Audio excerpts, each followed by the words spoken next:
This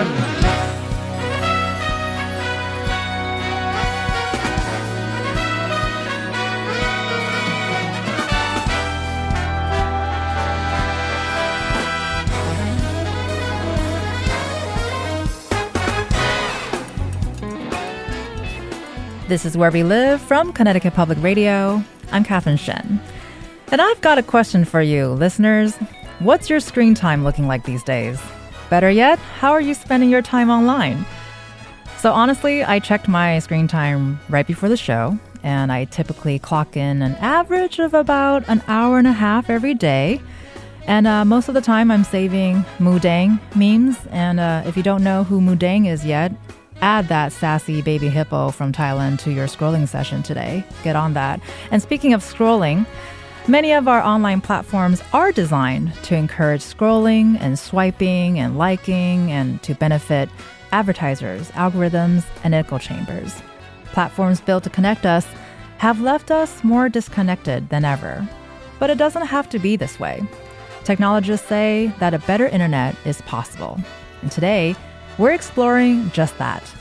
Joining us now is Dan York. He's a senior advisor at the Internet Society, which is a global nonprofit working to try to make the internet a force for good.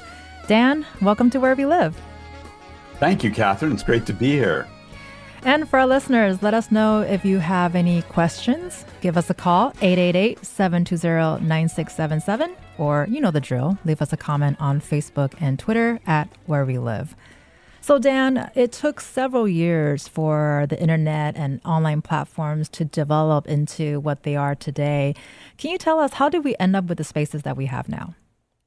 Sure. So if you go back to how the internet really began, which actually I was growing up in Connecticut in the 80s and such, there were a bunch of online services. There were these platforms. You would dial into them with a modem and you had to pay a subscription. There were things like CompuServe, AOL, Prodigy, all these different things.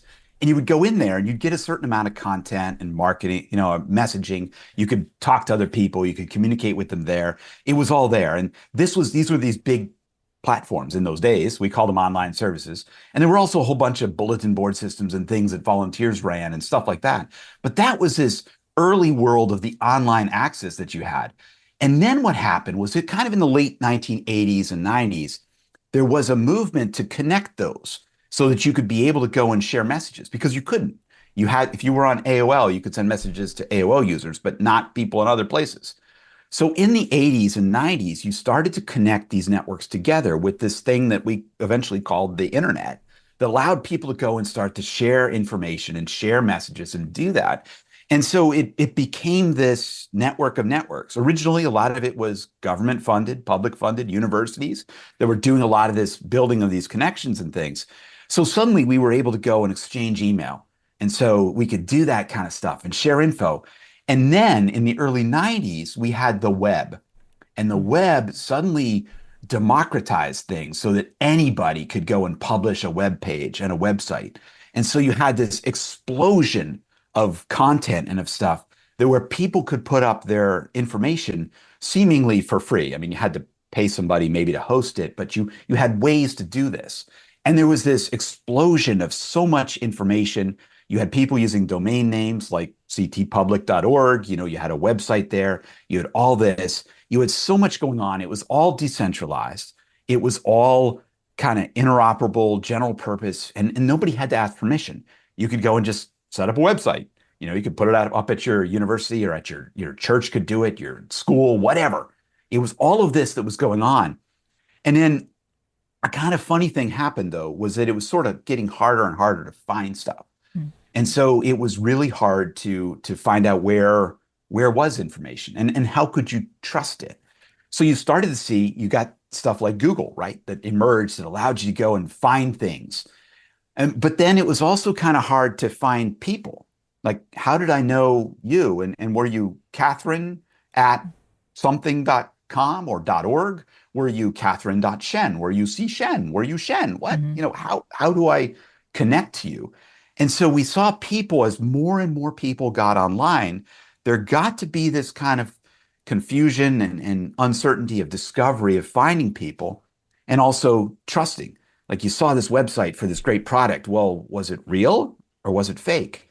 So out of all of that, we started to see this drive toward platforms, toward places where we were all there. So you could go into Facebook, or you could go into Amazon and find products, or you could go into different other places like that. And you got this place where it was easier to find people and find information, find products. So that's kind of how we got to where we are over this arc of the last 30 years, really, of getting there. It's amazing that we've only had this really for 30 years because, Yeah. yeah, I mean, like you mentioned, it's been such an explosion of communication and information. I mean, I remember the days of, you type in HTTP. I mean, Right. Yes. you have information at my fingertips, and today you just search something and there it is, and it's pretty mind-boggling to think that this is something that was just developed fairly young, and we're still watching it develop, as we speak. And you talking about how the infrastructure was built in the first place with so many things going on. I also want to talk about some of the problems that eventually evolved that we have with the current internet structure today. What are some of the issues? Is it because there's so many things going on that we're not sure where it's going, how to ring it in? What does it look like? Well, if you go back to those early platforms, you had to pay, right? You had to do a subscription, you dialed it on your modem, you did that stuff. You had to pay on that. And so people, you could only do it if you had the money to go onto those things. Today, we're paying, but with our own personal data. So you're getting that information, that messaging, you're inside of, a Facebook or TikTok, or I mean, pick your platform. It doesn't matter. They're all the same kind of thing. You're paying for that convenience of finding people, finding content, finding stuff with your own personal private data. And so, you're getting that. So it's data versus money. And, we see the problem with that. Like when you like something on one of the platforms, and then if you like an ad for a pair of shoes or something, and then everywhere you go around the web, you're seeing those ads, or Yep, that something happens like a that. lot. Or Yep. yeah, right. Or like I buy something on Amazon, and then everywhere around the web, I'm seeing the ads for the thing I just bought, which I don't get. But it's like, whatever. We're seeing this kind of stuff. We're being tracked. All of us are getting these papers telling us about how, we've had data breaches and our personal information has been, given out to somebody, and we have no idea what happens with that. So there's this surveillance advertising, surveillance capitalism, whatever. The fundamental ways that the platforms work are we get the convenience of being able to find stuff and find people by paying with our own data and our privacy. So there's been a reaction against that where, the hobbyists, the other people who are building kind of other ways of connecting have always been here. But now people are starting to say, hey, maybe there's a better way that's not taking all of my data, and it's allowing me to communicate with people that are not under the control of these platforms. Because the platforms also control what you see, right? Right. And what's in your feed. So you get a sense of that, of am I really seeing all my friends are seeing, or am I seeing what the platform wants me to see? So there's been this push away, and we're seeing more of this kind of growth into alternatives. And I could talk about those too. Well, and then I think because you describe our online platforms as walled gardens. Is that kind of what you're Mhm. talking about right now? Yeah. I mean, right. If you think about the traditional, if you think of a walled garden at a mansion or something, you go in through a gateway and you can see all the pretty gardens and all the stuff that's there. If they let you in, which could be by paying or whatever or something, the people, you're in there, you can see it all. It's beautiful and everything else is great. That's the same thing here. If you have access, if you can get in there, you can see all the content, you can talk to the people who are there. It's all beautiful inside those walls. But you got to get inside, and then you're paying a price in some way, in some kind of way to go in that. And that's that walled gardens that are out there. But there's people building stuff outside the walls, and people are out there trying to make it so that you can connect. One of the things that's happening these days is there's a movement in the messaging world. We saw it especially as Twitter changed owners, became X, other things. People were looking for alternatives. Many people have gone to sites such as what's called Mastodon, which is a Mhm. network of servers, part of something called the Fediverse is a word, but it's a whole bunch of different connected servers.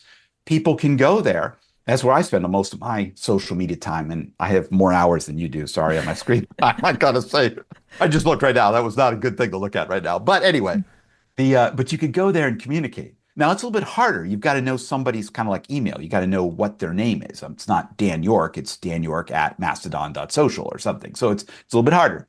But you can do it and you can build those connections and build those communities outside of the control of the corporate platforms. And that allows you to have that kind of non-controlled experience outside those walls and build your own sessions and communities. And that's a lot of what we're seeing these days in that kind of environment. Well, and I guess with what you're just saying, it sounds like our current internet architecture and infrastructure can change. Absolutely. That's the beautiful part is from the beginning, it was built to be kind of general purpose, and interoperable in the ways it could work. And so it's kind of interesting. If you drive along, I-84 or I-91 or the Merritt Parkway or whatever, you see the forests all along are very diverse, lots of different kinds of trees. You've got pines and maples and whatever else. You got all those things. We know that we're used to that kind of thing. But you also may go to a place where you drive through an area that just has all the trees are the same kind of tree, right? It might be a Christmas tree plantation, or it might be something that was just, done in that way. The problem with a forest like that is that if you get a bug or a blight or an emerald ash borer or whatever, you can destroy that whole forest very quickly. You become reliant on that, and it can be a point of failure. That's where we are a bit with the platforms these days, that we have everybody sort of in this forest that has no diversity in it. It's just the single kind of thing. We need to sort of rewild the internet. And there was a great article that was under that title that talked about this as far as say, let's go back to those roots a bit, look at how we make it diverse, how we have many different systems and many different people interacting in different ways, building on the network of networks that's there. And that's, I think, what you're seeing with Mastodon, with the Fediverse. You're seeing it with some of the other systems. There's competitors to Reddit, to YouTube, to Instagram. There's people building other ways to go and do those kind of social things. There's people building new kinds of networks, community-centered networks that are allowing people to have control over their own internet access. There's a lot of movements to look at how do we continue to make the internet decentralized, distributed, as it always has been historically. Well, and then with the idea of decentralization and going back, looking at the root system of our internet forest, and with this idea of rewilding, I think one of the ideas is to create a public interest internet. Can you explain what that is? Sure. Well, I mean, the public interest internet is sort of this sense of how do we ensure that there are other options than just entirely corporate and major corporate controlled options. The internet has its roots in a mixture, some commercial, many government funded, universities, hobbyists, individuals who just were volunteers and set up systems. It was a very rich and diverse set of networks at the very beginning, and it continues to be to this day. It's just that the attention gets put on the big mega platforms because that's where we go and do a lot of our communication. But that infrastructure is still there. And the question is, how do you help support that? It's very much, honestly, it's quite a lot like public radio. How do you, in the midst of all of the zillion media sources out there, how do you encourage the ongoing growth of public media and public radio, public TV? How do you encourage that? How do you do that with helping these efforts grow? And there's efforts happening all around the world, but here in New England, in this, again, there's a lot of efforts on community-centered connectivity, on building local competitors to some of the internet service providers. And it's more of an access kind of issue, but it's a sense of what's going on to help build this kind of, network of networks and pieces that are there. A lot happening there, a lot happening in the public sphere, also in messaging. People trying these new ways of working. The Fediverse, the Mastodon, some of these tools are becoming ways that are being funded through a variety of models. Some of them are directly, people are donating. Some of them are funded through subscriptions. Some of them are funded by grants and by organizations. So people are trying a lot of different kinds of funding models to see how can we have alternatives to these big walled gardens that are by major mega corporations. Well, and then you mentioned Mastodon and the Fediverse. Are these examples of platforms that function like a public interest internet, or do you have other examples to share? Well, those are what I would consider public interest internet examples, as far as, that they are systems that are being funded in different ways. Like Mastodon, the primary part of it is being funded by Patreon, by people, contributing there. And everybody can set up their own server to be part of this Mastodon world And some of those are funded again by donations, by subscriptions, by grants, by people trying many different ways to go and build this public interest infrastructure. Towns and cities are doing this kind of thing. You know, various different entities, universities, many places are trying different ways to go and do that. And so by doing that, is it you're building on systems that are already existing in the root system, or can you create it in a brand new sort of platform? How does that process look like, or does it vary? It varies. Many people are building on what's there, of course, but you're also seeing people come up with brand new ideas. You know, there's an effort out there for another messaging platform called Blue Sky, which was created by some folks who originally founded Twitter, et cetera. But they just created a brand new thing. They set up a new protocol, new thing. And this is the beauty of the internet, is that, you know, if somebody's in Hartford or Danbury or New Haven or whatever, and they've got a great idea, they can put that up there. They can, you know, attract people to it, build a community around it, and start to go and see, you know, does it get further attraction? Do people use it? And you can build that and keep it on growing. That's the power of the permissionless internet. You don't have to ask anybody. You can just go and do it. Bring your ideas forth. And with that freedom too, it's pros and cons, right? With everything, and then with all the platforms that we have available, all the exposure of information that we get, and all of these the myriad ways that we can communicate with each other. Problems also come out from that kind of accessibility. You know, today there's a lot of concern with community safety, privacy, misinformation, harassment, and that's just a couple of things that I think is top of mind for internet users in general. How would a public interest internet platform address some of these larger problems that we're seeing today? Yeah, I mean, one of our goals as the Internet Society as an organization is how do people have a safe, secure experience online, right? How do you ensure that kind of thing? And it's challenging, right? Because it is any of us can be online. We can go on and bring with us online all of our, you know, biases, our hate, our things, whatever else. There's that there. So it is challenging, and we're seeing different people use different kinds of approaches and techniques. You see some like for instance, I'll give an example. Reddit has a very strong, and it's obviously a commercial company, but you're seeing people like that look at how do you build community moderators to go and help moderate those type of systems. You know, we have a email-based system up here in Vermont where I live called Front Porch Forum, which has a pool of people who go and moderate those type of systems. Again, for profit in that case, but you're seeing people look at different kinds of models and different kind of ways and setting up community conventions so that when people join the community, they know these are the rules. This is how it's enforced. This is how you do it. When you look at it at scale, it's challenging. You know, the big platforms do have their large pools of moderators and other systems, or they're trying automated systems, which work sometimes or not, machine learning, AI, all those different pieces come in there. It is challenging. You know, that is one of the problems. Well, we're going to continue digging into all of that throughout the hour. You've been listening to Dan York. He's a senior advisor at the Internet Society. Coming up, building a better internet might start by looking at the past. Learn all about the Internet Archive and how it's preserved digital spaces for decades. Let us know if you missed the old Facebook or MySpace even. What would a better internet look like to you?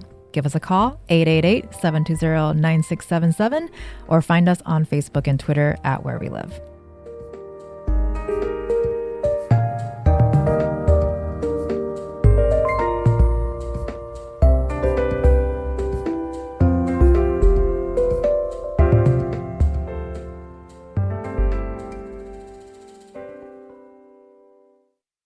This is Where We Live from Connecticut Public Radio. I'm Catherine Shen. Today, we're talking about building a better internet. Do you remember old Facebook, AIM, even MySpace? I do. I actually learned a little bit of coding during the MySpace era, but that's a different conversation for a different day. And we know the internet looks a lot different today, but you can still go back in time to those early days, thanks to the Internet Archive, which is a nonprofit organization building a digital library of internet sites and other cultural artifacts in digital form. Its Wayback Machine has been working to preserve these spaces and our collective memories of them for decades. And that's only one of the jobs of this massive online library. But recently, the Internet Archive has been under attack, not only from lawsuits alleging copyright infringement, but also from hackers. Many librarians rely on the Internet Archive for their daily work, and recent cyber attacks have been disruptive and disconcerting. Joining us now is Andrew White. He's the Caleb T. Winchester University librarian for Wesleyan University in Middletown. Andrew, thanks for joining us today. Thanks, Catherine. Thank you so much for having me. I'm excited to be here. Well, we're excited for your excitement of being here. And still with us is Dan York, who's a senior advisor at the Internet Society. So for our listeners who might not be familiar with the Internet Archive, Dan, could you describe what the Internet Archive looks like? Sure. The Internet Archive, I think of it as the memory of the web. It was created back in 1996, really to preserve the web pages that were going away. And I think any of us have gone to a site where we see a 404 or something like this that says that you can't get to the page or whatever else. So back then, they started to archive it. They crawl in the lingo. They go through and they follow link by link by link and vacuum up copies of all of this to massive server farms that are out originally in San Francisco and now other places too. But they would go and do that. The beautiful part is then you can go back in time and take a look and see what is that through this thing called the Wayback Machine, which is just at web.archive.org. You can go there. And recently, with this election, we've seen a number of cases where people have used it to go and find out when a politician said, I was, and I'm for whatever, pick your topic. And somebody says, well, wait a minute, you weren't before. And they can use this to go back on the politician's website and be able to go and say, well, wait a minute, 6 months ago, your website said you had a different position. That's one use. I'll give you a more practical use, perhaps, for listeners that are here is, say there's a restaurant that you remember going to, but you want to know what was on the menu. And I'll give you an example from Hartford. There was a restaurant called the Half Door, which was an Irish gastropub that was in Hartford's West End for about 20 years, and it closed in 2023. But you can still find out it had a website of thehalfdoor.com. But if you go there, it's broken. It says site not there. But you can go to the web archive and you can go and enter that address in there. And you can go back in time and take a look at what that was. So you could go back and find out that the recipe for Irish egg rolls included corned beef egg rolls with sauerkraut. Okay, you could do things like that you can be able to go back in time and find that. My organization also uses it to archive our websites, and we can go back in time and find out, what did we post 5 years ago, 6 years ago, 10 years ago, those kind of things. So it's this memory function is its primary purpose. And then, as you mentioned, it does a bunch of other things as well. But that's the main point. Well, and I think it's so fascinating because when I think about archives, I, of course, immediately think of a physical space with books and papers and files. But in this day and age, I don't know if we usually think of online content as part of history and memory, but so much of what happens online is part of our collective memory. And certainly we are having a conversation about that today. And iconic tweets and memes are also now a huge part of our culture. Is that some of the content that's been preserved on the Internet Archive as well? Absolutely. They archive, basically they suck up everything that's out there. So you can go back and find those. Now, I should say, you can't find necessarily everything because some things weren't linked in some places. Some things might pop up in between the times that it goes and crawls. It doesn't crawl every hour of every day. So something that pops up and then is gone the next time may have missed out on that. So it doesn't capture absolutely everything, but it captures a lot of that. And there's also some kinds of special content, if you go back in the day to think about Flash or some of the animations that used to be there, that it just can't capture because they weren't capturable. So, but a lot of other things are there. Videos are there, PDFs are there, audio segments, like the podcasts, Where We Live podcast could be in there. All those things are there so you can be able to go back and find those. So it does capture a whole range of content like that. Right. I think it's really important for people to remember that the font Comic Sans existed at some point. And you can find lots of websites around that too. Exactly. Well, and talking about physical spaces, Andrew, as someone who works in a physical library, how do you utilize the Internet Archive? Well, I was heartened by what Dan described as sort of the public interest internet earlier in the conversation, and that I view the Internet Archive as sort of one of the foundations of the public interest internet. It exists solely to help preserve our collective digital footprints for the future. And so we partner with the Internet Archive in sort of three principal ways. The first one is we subscribe to a tool they provide called Archive It IT, or Archive It, depending on how you want to pronounce it. It's that version of crawling your local website. So we're the library, but we're also in charge of the archival. We have archival responsibility for the university's digital footprint. And so we use Archive It to actually capture the Wesleyan EDU presence way back to the mid 90s, which is when most of us first mounted up public websites. And most universities, most nonprofits use this service. I don't know how much of the Internet Archive's business Archive IT takes up, but it's a significant public service. We also use them to support our interlibrary loan service. For folks who may not be aware, that's when you want a book, but your local library doesn't have it, but another library will. And there's been this set of cooperative relationships for the last half century where libraries lend to each other just based on the sheer value of connecting readers with their materials. And so both the Internet Archive and Wesleyan University are part of what's called the Boston Library Consortium, which is a New England-based library cooperative. And the Internet Archive supports 25% of the interlibrary loan traffic across the consortium. That's a lot of material, because a lot of it is not available locally or not available digitally if it's available locally. And so the Internet Archive is able to support that.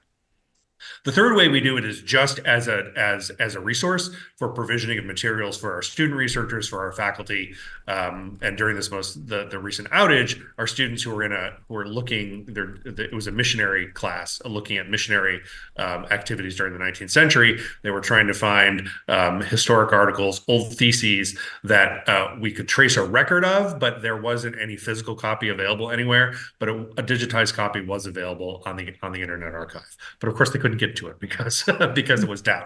But that's sort of a real practical application. They're a key partner for us, and I'm a big fan of the Internet Archive, if you can't tell. The one thing I wanted to mention is that their name, the Internet Archive, implies digital, but they're digital plus. They have a whole physical storage arm where they are for the books that they digitize, particularly if there are no other copies available. They actually keep the physical copy. There are warehouses out in the Bay Area that have large shipping containers that are just filled with physical books. So this warms the heart of a librarian, where we're responsible for information in all of its formats. So again, I think that's a significant activity in the public interest that most people are just not aware of. I wasn't aware of that either, actually, and then it warms my heart to know that's how the interlibrary system, loan system works, because I rely on that very heavily. My wallet would not love me if that didn't exist. So that's a really nice sort of example, I think, of that we rely on that actually on a daily life sort of basis, but you don't really think about it. Yep. But actually, it plays a really big role in our lives. And earlier we mentioned some of the issues that the Internet Archive has gone through, and it was actually hacked recently, where about 31 million archive user account information was leaked. So how disruptive was this for your work, Andrew? Because I know a lot of students use the Internet Archive for research. Yeah, I don't know the exact percentage of ILL requests that went unfulfilled, but if they're taking as I said, the Internet Archive provides 25%, supports 25% of the interlibrary loan traffic just within the Boston Library Consortium. There were a number of requests that went unfulfilled. Now, if a research request goes unfulfilled, is that a tragedy? It's not a tragedy. It is an inconvenience, but it does sort of point out the vulnerability of the infrastructure. Particularly, Catherine, as you said, they ask for something, it's given to them, and the process remains invisible, which it should, and you don't realize what's actually happening until it's no longer available. And so I think for most of our traffic, we ended up just queuing it up, and then once everything came back online, we just sort of filled the request a little later than we would have liked. We try to guarantee a rather quick turnaround for requests, particularly digital. Well, and with that too, as we're talking about physical spaces and physical books of a library, but now with the Internet Archive doing digital preservation and preserving giant spaces of the internet, which is preserving our collective memory, and also as students sort of move forward, more and more are using digital information. Can you speak on this as a librarian? Talk about the future of library services in that space. So, um, so I've been a librarian for 30 years since the mid 90s. So I remember Netscape Navigator. Anyone remember Netscape Oh Navigator? yeah, Oh yeah. we're all nodding here. I actually am old enough to remember Gopher, if you remember Gopher, Yep, which was absolutely. text-based internet. Who did love a text-based internet? But libraries have sort of been part and parcel of this sort of digital revolution since the beginning. And there's a stereotype that we're just sort of the guardians of buildings filled with old unused materials. There is some truth to that, but that is actually, but that, so we have a stewardship responsibility to information in all of its formats. But increasingly, as I said, for decades now, actually, we've been sort of at the forefront of helping people understand, access, codify, index. As Dan alluded to, there wasn't any information out there. There wasn't any way to sort of figure out exactly what was out there really until universal search came along, Google. And so what we try to do is sort of partner with these various sort of universal tools to help our students in particular sort of winnow down what's based on everything that's available, what's appropriate for their and helpful for their particular purposes. AI, which is sort of the latest sort of technological marvel that's been visited upon us. We're sort of working with it locally, skeptically but positively. I glibly described the library as the original large language model. Mm. We were just a large collection of information that you needed some help, some wisdom, some authority to help sort through. Well, AI AI is another version of that. So I think we're actually well poised. But the library is a place. I think still particularly on a college campus, still, but also in its instantiation as public libraries, I think has a place in a community as a representative of publicly available information and the sort of an entry point for folks to help for citizens to sort of help understand all of this information that's just available to us, but in ways that we may or may not be equipped to actually deal with. Well, and with that in mind too, with these entities with such massive amounts of information, also becomes targets of certain attacks. And there's been other major libraries that have come under pretty massive cyber attacks recently, including the 2023 British Library cyber attack. So, as a librarian, how concerned are you about these potential attacks continuing in the future? Is that something you think about? It's part of all the planning. What goes through your mind? Well, I think about it all the time, actually, Mm. because we do, as I said, whether it's the Internet Archive or there's another organization called Hadi Trust, which is based out of the University of Michigan. They also had their own, the University of Michigan system also had its own denial of service attacks that took down Hadi Trust. We rely on infrastructure that is necessarily imperfect. But in fact, we also rely on physical infrastructure that is necessarily imperfect. Buildings burn, materials inside those buildings burn. It happens. But no one argues that you don't build a building and put things inside of it. So you need to recognize the value. I think you need to be driven by the value of the service and not be scared away by the potential downfalls, because infrastructure does fail. Digital infrastructure is based on physical infrastructure to begin with, and so the more people understand that, I think the better. And you have to take the risks with the rewards. And I think a different kind of challenge is too that I'm wondering if it's happening in the digital space as well, because we do see in physical libraries, physical books are being asked to ban, especially certain, LGBTQ, IA Yep. plus materials tends to be the number one kind of books that are being banned. Is that something that also happens in the digital space? So at a place like Wesleyan, which occupies you, we don't deal with those issues very much, as you can imagine. Sure. I'm also on the board of our local public library. Shout out to the Russell Public Library in Middletown. We have luckily Middletown has not had those kinds of issues. Other places in Connecticut have. In the digital space, I think it's harder to do that. But it becomes easier if platforms, particularly in the public library space, like Hoopla or others, can't if their local constituents put pressure on their budgets to not subscribe to particular services, then those services, those commercial services, in turn respond by removing particular materials. I mean, I do think it's less of a risk in the academic space. I think it's more of a risk in the public library space, and also the school, and also primary and secondary schools. Well, We do see this though globally in countries, in states, others looking to ban certain sites or things online. There's a lot of pressure in different places to say that this Yeah. is that we will not allow access to this type of material in some Was it form. Montana that has banned TikTok, I think? They tried, Yeah, and then yeah. I mean, how do you do that? there's a so at the Internet Society, we also work with amicus briefs, and we submitted an amicus brief in Yeah. that particular case because it was a bizarre thing of saying the internet doesn't quite have borders that match up with It Montana. doesn't work. It doesn't work that way. It doesn't work that way. We actually spend an awful lot of our time explaining to politicians that the internet doesn't work in the magic way that they think it will, which is a challenge around it. But we are seeing, to your question, there are people everywhere who want to ban something. right. And so you are seeing this around the world in all sorts of different forms, whether it's a service or whether it's a site or whatever else. And oftentimes those people want to go and say, well, I want to ban this everywhere.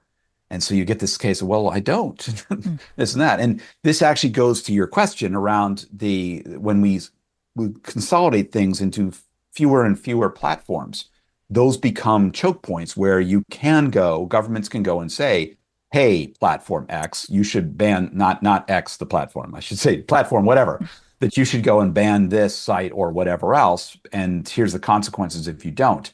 Whereas if you have a more distributed, more decentralized, more public interest internet kind of thing, more different choices and platforms, you get away from that. There's not as much ability to do it because it's so distributed in so many different forms. So it is a way to think about, again, the decentralized nature of getting lots of different kinds of people and sites providing the information out there. Yeah, and less beholden. The distributed model allows you to be sort of less beholden to commercial interests, which Right. are also under political pressure. Yeah, and more resilient in the face of changes and things, whether it's resilience in political pressure, but also resilience just in Andrew was talking about the physical infrastructure, right? We've seen, flooding, we've seen, wildfires, we've seen all sorts of different kinds of things affecting us and more extreme weather that affects the physical infrastructure, which then affects our ability to access the content online. So the more we can, I loved what Andrew said about helping people understand the technology, understand how to use it. If you've built your own networks, if you're doing your own things, you have a much stronger understanding of it and the ability to defend it as well, and to be able to make sure it continues to operate even in the face of whatever. Well, you both read my minds on all of the follow-up questions I wanted to ask. I appreciate you both expounding on that, and we'll continue digging deeper into their interwebs, if you will. With us this hour is Dan York, who is a senior advisor at the Internet Society, and Andrew White, who is a librarian with Wesleyan University. And coming up, we're going to talk about a better internet starts with having reliable internet. We hear what Connecticut is doing to expand broadband access. Join the conversation, 888-720-9677, or find us on Facebook and Twitter at Where We Live.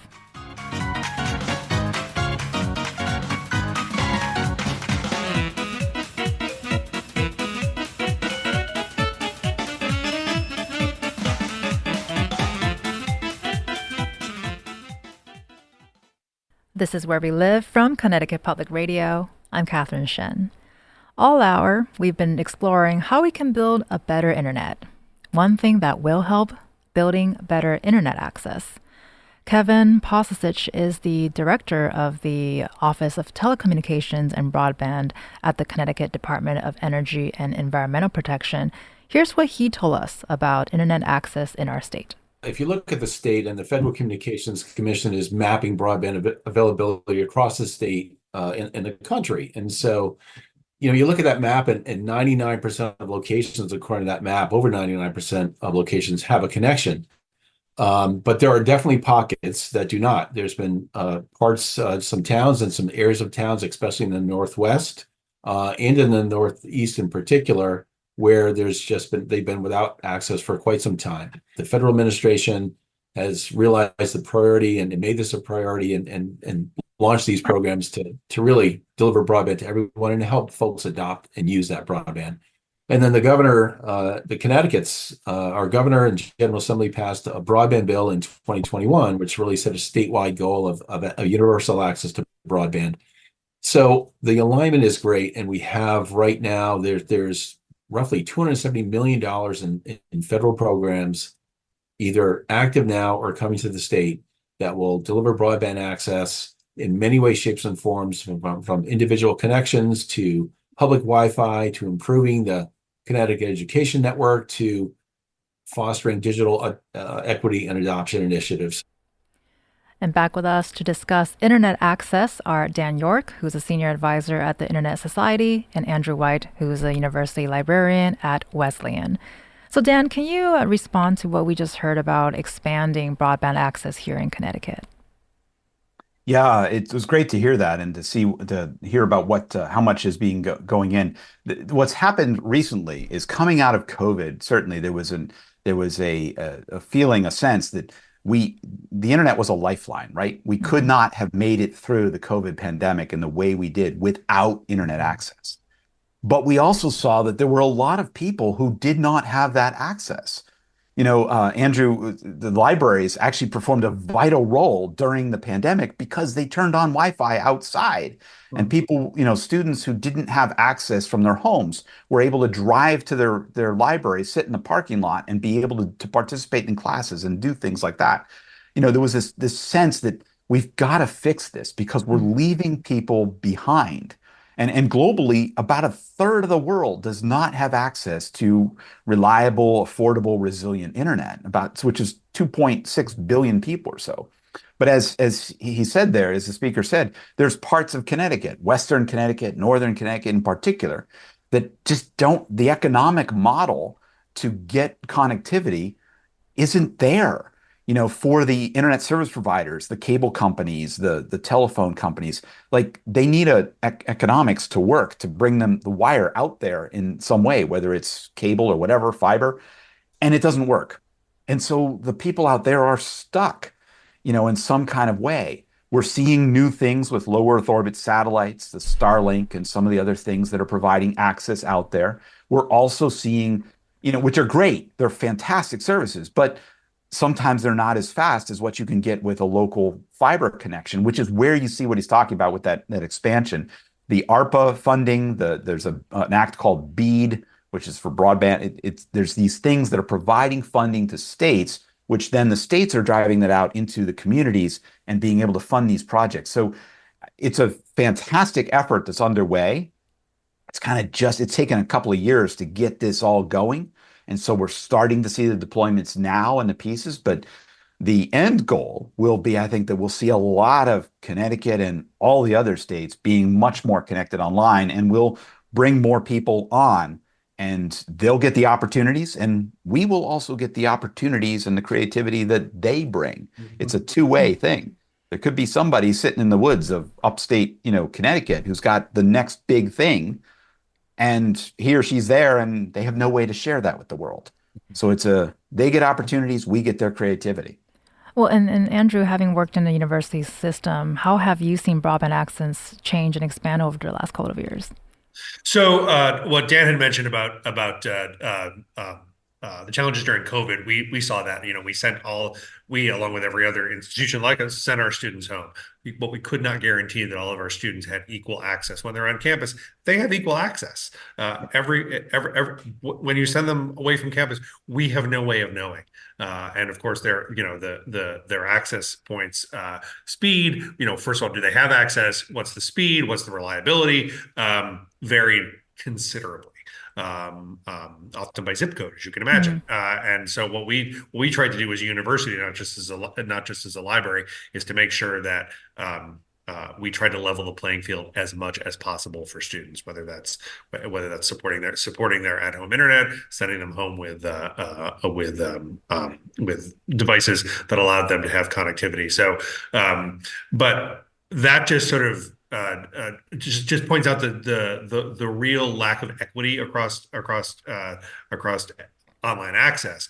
And when Dan referred earlier to the walled garden, you think about the walled garden as content, but the walled garden is also, it can only contain so many people. And so that if you expand the walls and eventually take down the walls, you build the community outwards. And as Dan suggested, you bring more people in, you bring more voices in. And that just creates, to my way of thinking, a potentially better world where everyone's voice has equal opportunity.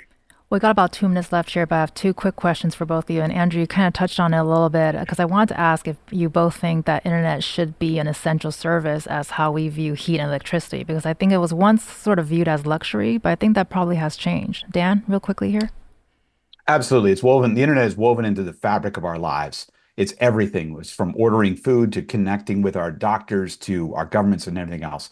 It is there. We have to figure out how to get that access to everyone and to get them affordable, reliable, resilient internet access. And also with that in mind too, as you just mentioned, the list of how our lives are built so much around by being online, do you feel like we need to have a better understanding of how the internet works?